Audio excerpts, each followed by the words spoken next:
So what exactly is narcissism? The term gets used a lot, but what does it actually mean? So it really means having an inflated sense of self, being self-important. There is a clinical level disorder called NPD, narcissistic personality disorder. I'm only going to spend a tiny bit of time on that because we're going to concentrate mostly on narcissism as a personality trait among the normal population. So it's at a lower level, but more pervasive and thus more problematic. So what is the difference between self-esteem and narcissism? You can kind of think about it this way. Self-esteem is confidence. Narcissism is overconfidence. Do narcissists have low self-esteem or high self-esteem? Are they actually insecure deep down inside? This is one of the fascinating questions that's been asked for centuries, really. And we finally have some good answers on this.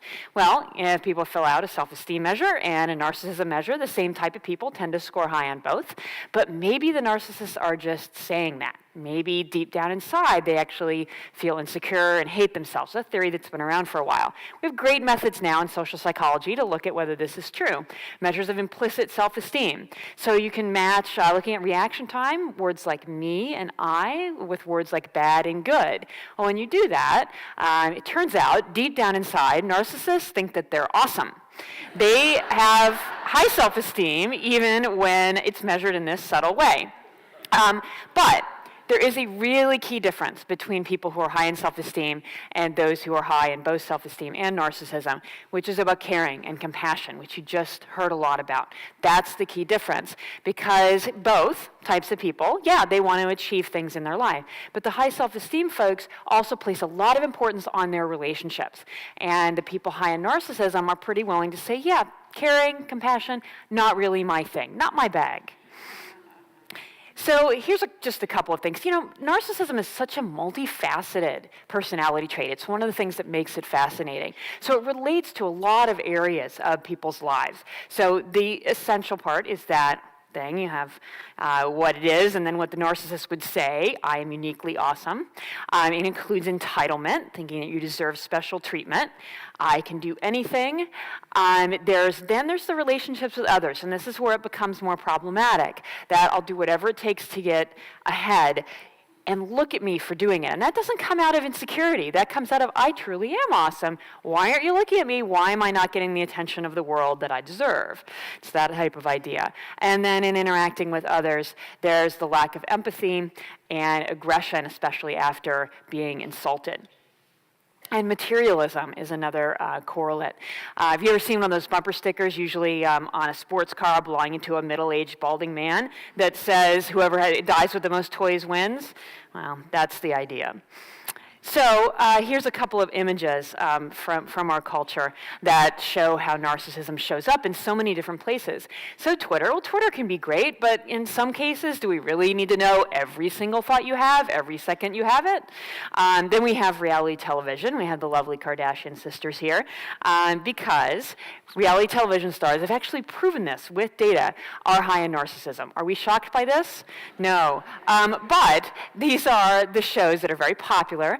They're supposed to show a slice of real life, and what they actually do is make narcissism seem normal and even laudable, and that this is the way to live your life. Here we have one of the people who started this trend in reality TV, Paris Hilton, wearing a shirt with Paris Hilton on it. Yeah. After she got out of jail, she said she was going to become a humanitarian. That worked out well. We have Dr. 90210 here with breast implants. So plastic surgery rates have gone through the roof in the last 10 years. Then this glimmering thing here, that is a Bling brand pacifier.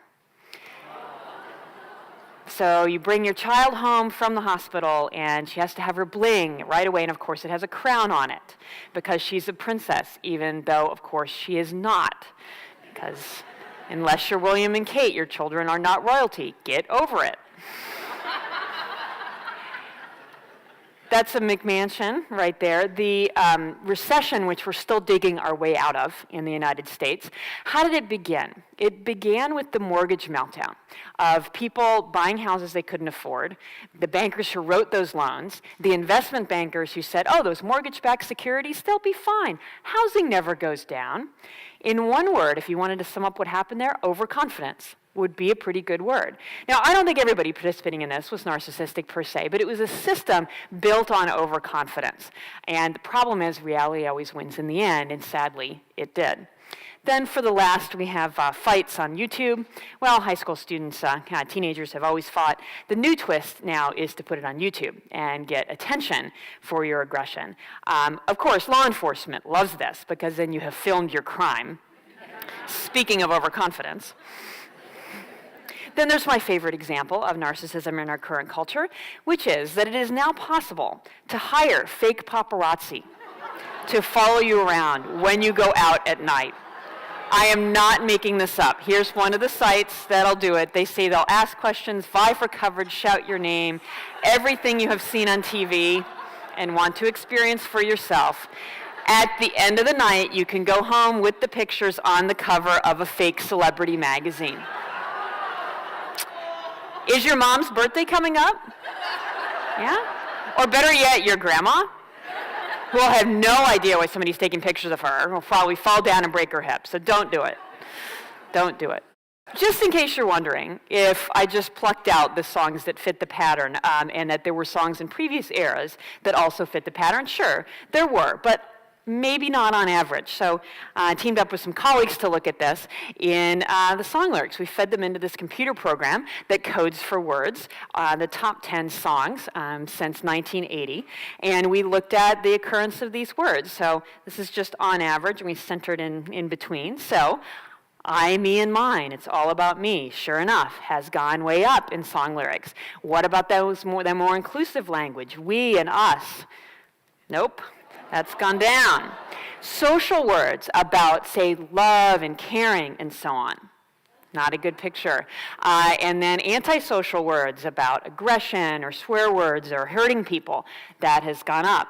So, and you can eyeball this when you just look at the lyrics. The songs from the early 80s, boy, were they cheesy, and boy, were they repetitive, but they were all about love and caring and connection. And then near the end, what you get instead is, say, Carrie Underwood talking about how she's going to break the windshield of her former boyfriend, so he'll think the next time before he cheats. You also get Justin Timberlake, who is single-handedly going to bring sexy back. So what effect has this had on individuals? Done a bunch of studies on this. I'm going to show you just a few. This one is about 25,000. I have it's university students.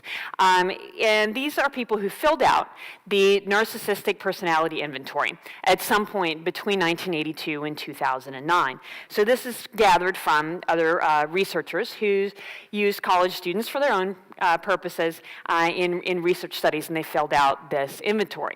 So this was perfect for me at the time to do this project. I was about 7 months pregnant and couldn't do a whole lot but sit at my desk. So gathering all of these research reports, going through thousands of articles, was a perfect fit.